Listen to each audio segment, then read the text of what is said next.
Live from the Export Beer Garden Studios and brought to you by Export Ultra, the beer for drowning your sorrows after both your teams lose across the weekend. This is the Agenda Podcast for Monday, the 13th of May. The Agenda Podcast, the home of sporting nonsense and claptrap. Brought to you by Export Ultra. Good morning, Lane, as always on a Monday, and a very big welcome to Matt Heath. Good morning, Heath. You have something that you want to address this morning. Yeah, I'm taking a lot of flack out there in the community around the whole Pinot Wahs thing. I'm not sure who started it. Someone started it around April 6th, and the record since then has not been good. Yeah. It's win, draw, four losses. Just back it up a little bit. When say someone started it, But it seems to, I mean, all roads lead to you. Yeah, you're the only person I know who's talking about it. Well, I'm not talking about it. I haven't been talking about it. Look, a guy, I just enjoy watching the Warriors with a Pinot Noir. That's fine. Okay, so you got news for us, haven't you? Have you got an announcement to make? Or Well, you see, because you can't jump off. So I'm not going to just stop watching the Warriors with a red. And so many people have jumped on board and had a great time. And my DM's just full of really beautiful women and sending through shots of themselves drinking Pinot Noirs, and it's been a great thing. But I do also believe in sporting gods. And I think much like when they said the Titanic was unsinkable, it taunted the gods. Yeah. And I think the Pinot Noirs and holding up that sort of elitist glass to the Warriors, I think the league, it didn't sit well with the league gods. And if I know how gods work, you have to sacrifice something to them to appease them. Yep. And you can't stop. You know, the gods aren't going to respect if I stop drinking red wine while I'm watching them. But so I think maybe one of the other Pinot Noirs, Matt Gibb, maybe we sacrifice him. Okay. I don't think Gibbs a big enough sacrifice. Yeah. I think Gibbs collateral damage. Matt Gibb from Country House Hunters. I don't think even Tony Street's a big enough scalp. From Squirt. Sorry, Matt Gibb, not Tony Street. Did you I beg your pardon? Jesus Christ. What? No, Matt Gibb was on Squirt. Oh, okay. I see what you're saying. Right, that was confusing around I Tony thought you were Street. going to make... Yeah, okay. That was a timing issue. That was a timing issue. I thought you were going to suggest something about that's what the sacrifice was, but that's disgusting. Yeah. Go back. Actually, Jeremy Wells said he reckons that we should urinate on top of him. Oh, that sounds like it's... Why? That's a fantasy. I don't know. That was just like we do a sacrifice around the Pinot Noirs movement to the league gods by everyone standing around and urinating on him.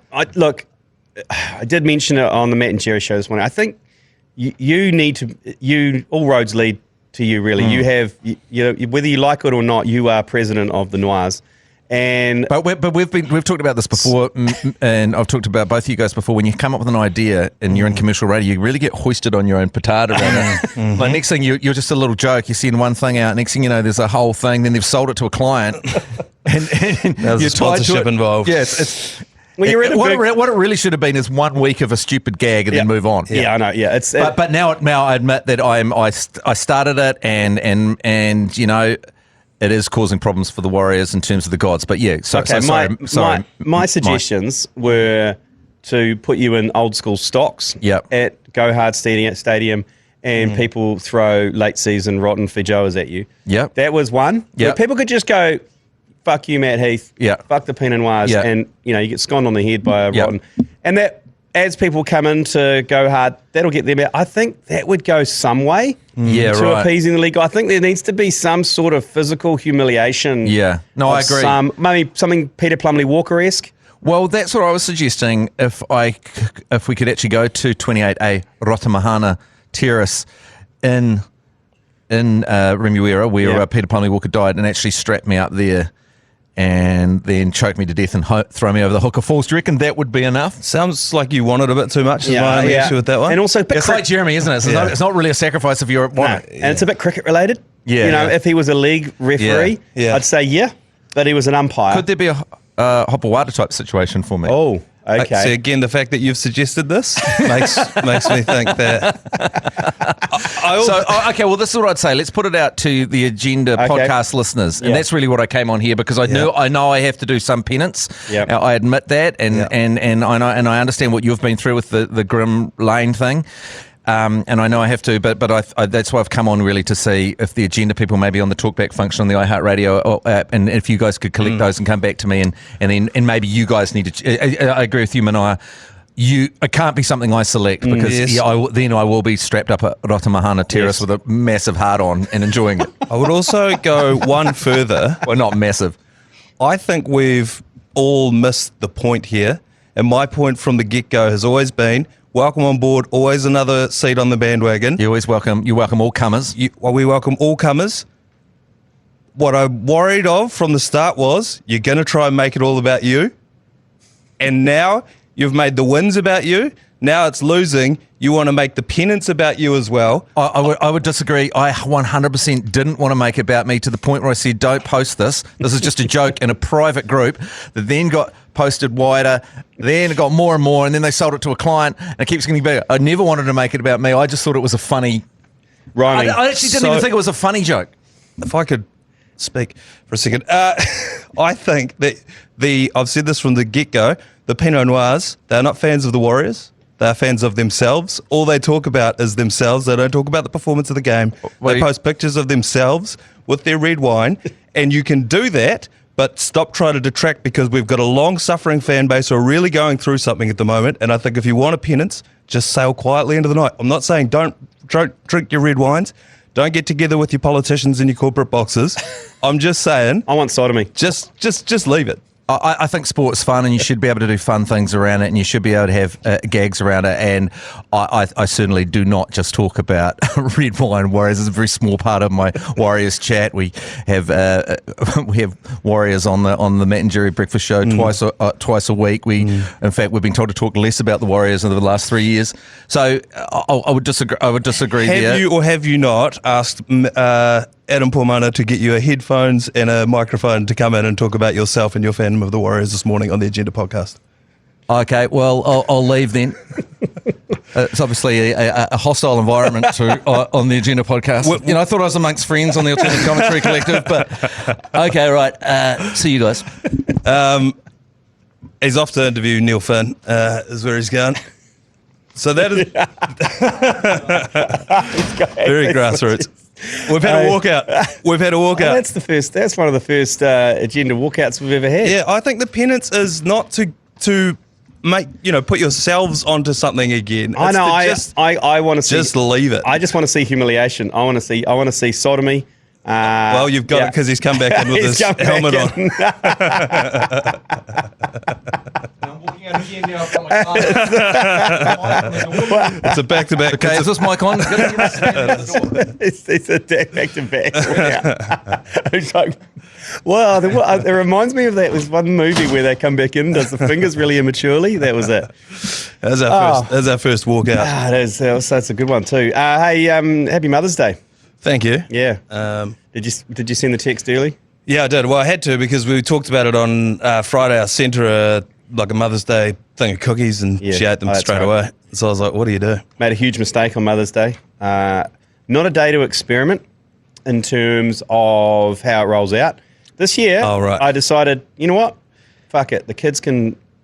So it's on them, okay? I've got my mother that I have to... Yeah, and you'll sort that. Yeah. They're old enough, and I thought, you know what? You're 11, 9, and 7. Sort your shit. I told them it's Mother's Day on Sunday. Get your shit together. Sunday came round. Yeah. They hadn't got their shit together. And I got a subtle comment that from the mother of my children, worst one in 11 years. No cards. Brutal. No nothing. And I was like, well, it's on them. And she goes, did you give them a reminder? Did you I said, yeah. But you know what? I'll never do that again. Never leave it up to those little shits because they will just take the easy road every time and not care at all. They took her a cup of tea and some toast, which I made. I think one of them quickly scrambled out a card that just said, I love you. One of them said, I'll do a speech. So she went up and did a speech, which I thought, okay, nice pivot. Yeah. But then she chickened out and just showed her the written speech. So look, my advice out there, if you've got young punishers, I know it's taxing because you've got to do both your mother and the mother of your children, but don't leave it up to them. Don't leave it up. It was a real crucial mistake that I made. Yeah, it was because there's no amount of you going and saying, oh, but I left it up to them. No. That's you making an error. Yeah, no. That's where you've got it wrong. If your kids did nothing for you on Father's Day, would you even know that it was Father's Day? Would you have been... Not really. I mean... Where did these things come from? They're a big commercial bunch of bullshit. But yeah. the thing with Father's Day is it's quite good because I can just say, oh, I'm going to the pub. And that's my choice. Oh yeah, you took one of your sons to the pub. Yeah, for Father's Day. Yeah. So that's quite good. I don't expect a present. I don't expect cards or all that kind of crap. But I quite like the fact that I could do something without having to dance around any other logistical issues. I'm going to the pub at 4 to watch the Warriors with Ralph. Yes. Cool. You can do whatever you want, babes. Yeah, 100%. That's about it. So I don't care about the other messages, but I think the mums love a good handmade card with a seashell fucking stuck on it and maybe a little bit of origami kind of... Yeah. And the problem is, and there's an ad playing on our podcast at the moment that says something along the same lines as this, it's that quite often, people in general, but more often women, they want to say that they don't want you to make a fuss. They want you to make a fuss. Yeah. They just don't want to say, and they shouldn't have to. Yeah.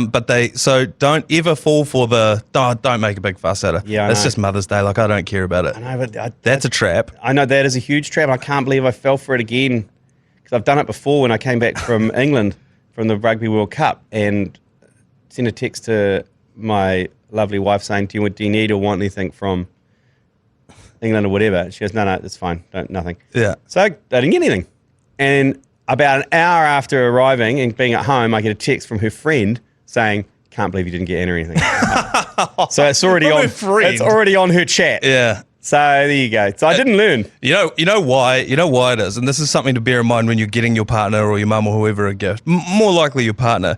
It's because they need to be able to tell their friends what you did or what you gave them. You know what I mean? That's a big part of it as well, because that's what happens. What happened there was, her friend would have messaged her, oh, my boyfriend, my husband, whatever, did this amazing thing. What did you guys get? And she would have gone, I didn't do anything. Yeah. And that's when it becomes a whole issue. Actually, what happened was Jeremy Wells bought his partner a $2,000 dress. Great.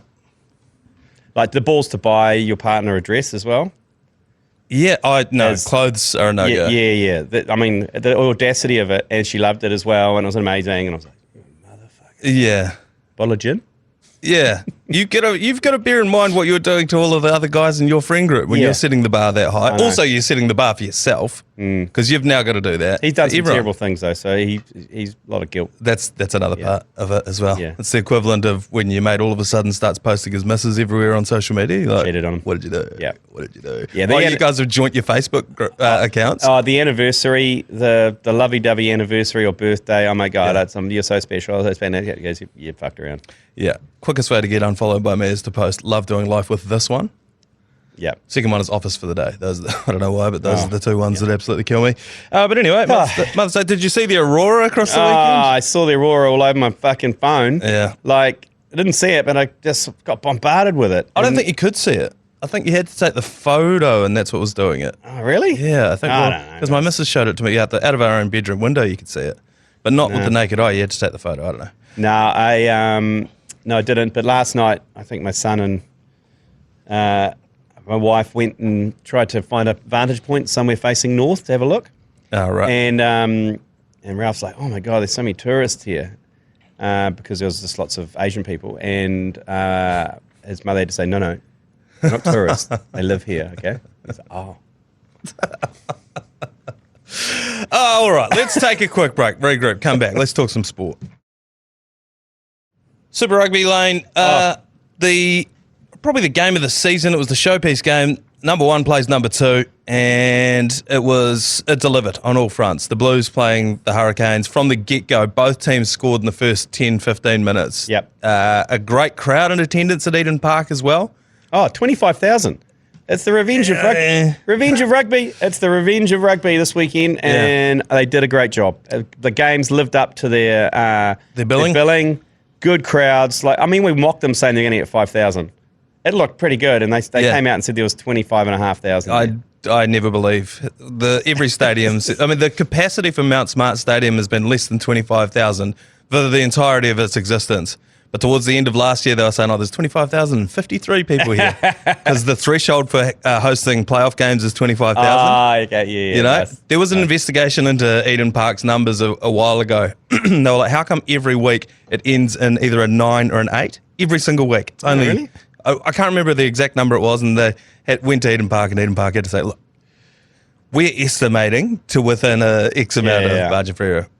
So I always take it with a grain of salt. But it was packed. Yeah. Well, not packed, but there were a lot of people. Oh, it was, I think with the angles that they shot anyway looked great. Yeah. And even the east and west stands were looked, which are usually the barren ones behind the goalposts. Yeah. They were pretty full. So awesome. And I like how the top of the table clashes live up to their, like, remember last year, the Chiefs Crusaders game? Yeah. I think the Chiefs just pipped them, but it was in Hamilton, and it was a barnstorming game that just lived up to the hype. Yeah. And I reckon it was a great weekend for Super Rugby in general. So that fandom, I think, is still there. It's a little bit dormant, hasn't it, been for the last few years. But when it comes down to it, people genuinely get up for this one. In the last minute of that game, the Blues Canes game, like, people were on their feet. Yeah. Like, just screaming and yelling. And Patrick Tuipulotu said at the end, they couldn't, like, for the first time in a very long time, they couldn't hear line-out calls. They were trying to have a team talk about defence. They couldn't hear anything. And I was like, fuck yeah. Oh, 100%. Awesome. Didn't even have to give away free beers. No. But they should. Well, They would have got 40,000. not even free, just like with the price of admission. Yes, that's what I mean, yeah. A complimentary one. Yeah. I wonder if Winston Peters and Matt Heath were yelling out of their corporate box up the top there. I wonder if they opened the door or if they shut it when it got too noisy there. Landers versus the Crusaders. This was a tough one as a Crusaders fan commentating it with Tony Lyle, who was a Highlanders fan. He would have been insufferable. He was. It was also a weird role reversal where I'm from further south than he is. He's actually from Nelson Marlborough area, and I'm from South Canterbury, but for some reason the roles were reversed. Yeah. And that is the Highlanders' first win against a New Zealand team since 2021. Wow. Yeah. That's 3 years for those of you who can't count. And it has been an absolute drought down there. And to be honest, they looked like they were going to win that entire game. Crusaders looked awful. Yeah, they were up for it as well. Yeah. In front of a pretty another good crowd. The zoo was on fire. Yeah, it was. It was zoo. I love the zoo. And I can't believe it's alcohol free. They must Is it? Yeah. I didn't know that. Yeah, they must preload hard. That's why often at the end of the game it's half empty because everyone goes off again to get to the kind of sobering up. I mean, the thing about the zoo anyway is that none of the people in there can afford to buy a drink, so you probably don't even need to ban alcohol in there. That's But true. I don't know. So you make a zoo at New Zealand's premier drinking university and then ban drinking? I don't know. It's just, it's all so backwards. I was confused when someone told me that. Like, I mean, they may be lying, but I was like, really? Is it alcohol free? You can't in there? Yeah, apparently. There you go. And Friday night, Chiefs Mana, I commentated that with James McConey. Turgid. It was a real turgid first half. It was 12-0 to the Chiefs. Should have seen it coming when they changed 10 seats on the bus. I know, but anytime you're playing against Moana, you don't really. Yeah, and in the end, the second half, they've humped them in the second half. But in terms of crowds, holy shit, that was bad. Yeah. That was so bad. The ground effects mic was picking up like just one person in the crowd. Having a yarn. Yeah, pretty much. So you could crisply hear every single call, every referee call, and the odd person throwing the odd chahu out. Or someone did a chahu that sounded like a gutter, like someone was being gutted. Disemboweled. I was like, but anyway. Was this at FML Stadium? No. It was at Mount Smart. Oh. Yeah. They should have just played at FML. And they would have got probably more supporters, Moana supporters there. Yeah. Plus the Chiefs supporters, and they would have got the gate takings as well. But yeah. I don't know. Again, this is what I keep saying. They got to just make it the Samoan Pacifica and just move it to Apia. Yeah, that's right. But hey, the Champagne Rugby game day good punt came off. That was our full right wing Seek Hale Mike Hosking bet of 4 right wingers scoring. And that was Pubes Fabling scored in the dying minutes of that game. So that was great. Yeah. And then there was Severed Peace, but Severed Peace phase 11. It was actually on the left, yeah. Okay. So we threw a lefty in there. Then we had the Junkyard Dog for Queensland. Ryan? Yeah. What's his name? And then Mark Talia for Blues. Came in. It was paying like $8 or $9. Yeah. So that's some good eating in the kitty now. So that kitty is well over 1,000. So we're going to give that away this week. So look out on the ACC Facebook. If you're not on the ACC Facebook group, go and join it because we give away all of that money as cash into your TAB account. Yeah. So make sure that you jump on there because as you can imagine, the same people are commenting every week. They want to just keep filling the kitty. Yeah, just get on there. We managed to fill the kitty a little bit from the NRL as well, but unfortunately that was at great expense to the Warriors. I know you felt bad about it. Yeah. You felt slightly treasonous that you put these bets on, but looking at it, very logical. And still not totally betting against them. No, I tiptoed around it. As a rule, I try not to bet on or against the Warriors in terms of who's going to win. But there are ways around it, which I explained last week. And one of them was betting overs on the points. And when we had Carl Tiley on the ACC Sportsbook, he went through all the numbers as to why it was actually going to come under. And a lot of the stats were around, it's a... in the last 11 times it's come under and blah, blah, blah, blah, blah. When you're going back 11 games, that's like 5 years ago. None of the same guys are in the team. And just having watched the Roosters and having watched the Warriors, I knew this was going to go big. 38-18 in the end. Yes, you went overs total points more than 43, didn't you? Yeah, and then to qualify it for the same game claim where you can get the money back, you got to chuck a third leg in there. Yeah. And the third leg was this game will not go to overtime. Not go to Golden Point. It will not go to Golden Point. There was that. We had a try scorer in there as well. And tries were scored aplenty. In the first 14 or 15 minutes, the Roosters got out to a 22-point lead. Oh, it was so brutal. Anyway, you'll break that down on the Mad Monday potty. Let's not go down that deep hole here. Yeah, okay. Let's move on to the Knicks. A little bit more positive, although the game itself was a bit turgid. It was a 0-0 draw. They now come back to the second leg of this one, where the Knicks need to win and then they're through. But if they draw and both teams score, they're through.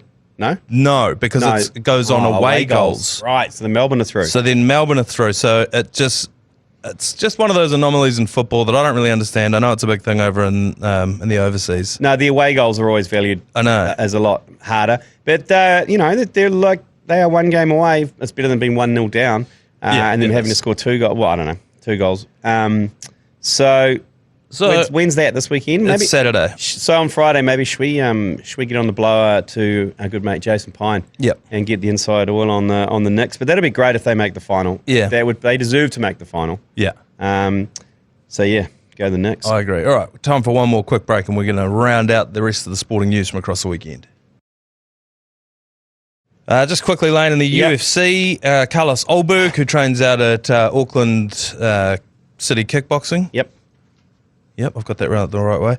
He's knocked a bloke out in 12 seconds in the UFC. Did you watch that? Yeah. Oh, my God. To me, that looked like a bar brawl with a guy in the corner of the pokies and a guy just absolutely wailing on him. That's what it turned into, eh? It just turned into just throwing hands. Yeah. And he clocked him once and then just 2 more times. The guy was basically out after that first one. Yeah. Or at least as good as. Yeah, that was pretty brutal. Yeah, but it's good news for Carlos Ulberg, who might be giving David Nyika a run as the hottest athlete going around at the moment in New Zealand. Yeah.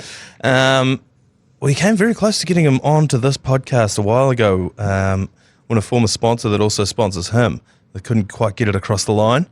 I'd love to have a chat to him now after he's just knocked someone out in 12 seconds. Oh, man. That guy was in the top, he's ranked 11th, I think, which, I don't know, in my mind vaults Ulberg into the top 10 in his weight division in the UFC. But this can only be good for Carlos and for New Zealand fight sports, which is surging ahead. It still blows my mind that we've got this world-leading combat sports gym just out in South Auckland. Yeah, it's crazy, isn't it? Yeah. That fight, go and watch it because it's obviously only 12 seconds long, so it's on every social media platform. Yeah. But his opposition guy must have been going, started the fight and going, fuck, and then just cop one and then gone. Yeah. Those hands, you got to watch it. He would have only had 1 or 2 seconds of being like, right, now the game plan is I'm going to go left here, then we're just going to... Oh, God. Full hurricane came at him, eh? Yeah. Fuck, yeah, that was brutal. Yeah, powerful stuff and great stuff for Carlos Ulberg, one of the more beautiful pugilists going around at the moment. And just finally, Lane, the goat in the boat, Dame Lisa Carrington had herself a wee race against Amy Fisher over the weekend. Amy Fisher pipped her too. Yeah, at the World Champs. Yeah. That's good. I don't understand why we didn't have both of them in the Olympics last time. It was only just Lisa Carrington when Amy Fisher was clearly they were going toe for toe in qualifying. Stick them both in. Yeah, it seems like it's a little bit political, the Commonwealth Games and the Olympics. Yeah, doesn't it? weird. There's more to it than just who's literally the quickest or can throw the furthest. Yeah. But what does this mean for do we hit the panic button for the goat in the boat? No, because I think they're both going to the Olympics. I know, but she's getting pipped. Wow. This is what we do as New Zealanders. We get so used to people having sustained periods of excellence and they start losing. Well, I don't care if Amy Fisher wins gold and Lisa Carrington gets silver. Who cares? Sweet. I was just trying to drum up a headline. Okay, sorry. Should we go? It's all over for It's the all goat in over. the boat. Yeah. Lisa Carrington. Sink the boat. She's at the bottom of Karapiro. Do we even send her? Do we take away her knighthood? Damehood? Damehood? I don't know how that works. It's still called a knighthood, isn't it? Well, you're not a knight. You're not a knight. You're a dame. Your damehood. Taking away your damehood sounds a bit gross. Let's steer ourselves away from this. Anyway, hey, for those of you who followed in on the sports book Yes. and Carl's tips out of Rotorua, both his horses came in Yeah. on that tip. So I hope you followed him in on that. Actually, not a bad week for the sports book in terms of punting, apart from our three-way. That sucked. Yes. We all dipped out on that one. But Yep. as long as you didn't follow us on the three-way and you followed us in on the get your pens out, Yeah. then you would have had a good weekend. Your Warriors ones came in Yes. in terms of the points carry on and not being treasonous. So Yeah. a good week for the sports book. For the ACC on the punt. Yeah. Now, we have a big announcement. I don't know. Can we make it today? Yeah, We can make it today? I reckon. All right. Do you want to do the honours? Well, last year we did the Export Ultra Beer Garden tour to Paris, to Paris, and just so happened to be at the same time as the Rugby World Cup in France. This year, we searched long and hard to see where's there some great beer gardens, and we landed on Munich. So the next Export Ultra Beer Garden tour is going to be to Munich, and it just so happens to be at the same time as Oktoberfest. Is that right? Yeah, so we are going to take you and a mate to join us in Munich for the Export Ultra Beer Garden tour. The details for that are going to be on social probably this afternoon. Yep. On how you can win that. It's going to be a simple text entry. So that's going to be pretty exciting. Yeah. We're going to be hitting there kind of late September for Yep. a week. So 7 days. It's pretty brutal. That's powerful stuff. And if you haven't been to Beer Fest, it is one of the great. It's like different from any beer fest you go to. It's not like a New Zealand beer fest where you just have craft guys just farting the whole time. And Yeah. this is where it started. This is a genuine Lederhosen, Steins. Umpar band, Steins. It's a great time. Yeah. It is one of the greatest times you'll ever have. That's what you're imagining when you're thinking of a beer fest. Yeah, absolutely. It's where they all come from, and it's the original. There's some tents there that can fit 15,000 people in it. Holy shit. That's what we're talking about. That's the size of these structures. What's the rental on that tent? It's insane. It is insane, and it's a great time. So thanks to Export Ultra, you can be joining us over there. Yep. We're going to get some Lederhausen on the go. Lederhausen are great as well because they're this thick leather. You just spill piss all over it, and in the morning you wake up, it just wipes off. Good to go again. Put it back on again. The flap at the front is just everything about it is ingenious. The flap to go wheeze, so you just undo the thing and it opens out like a kind of a nappy, and you go wheeze and you pull the flap back up. It's one of the great inventions, and if we got to go, you have to wear it, and you'll feel like you're a dick. You go, what are you doing? Everyone's in them. Yeah. All the Germans are there in their Lederhausen. So the fact you're in one, they don't care. They're like, yeah. Otherwise, it'll be like showing up to school in your uniform on Mufti Day. Yeah. You're going to need to chuck the Lederhosen on. I just love that they, as a culture, were like, we need some kit for drinking piss in.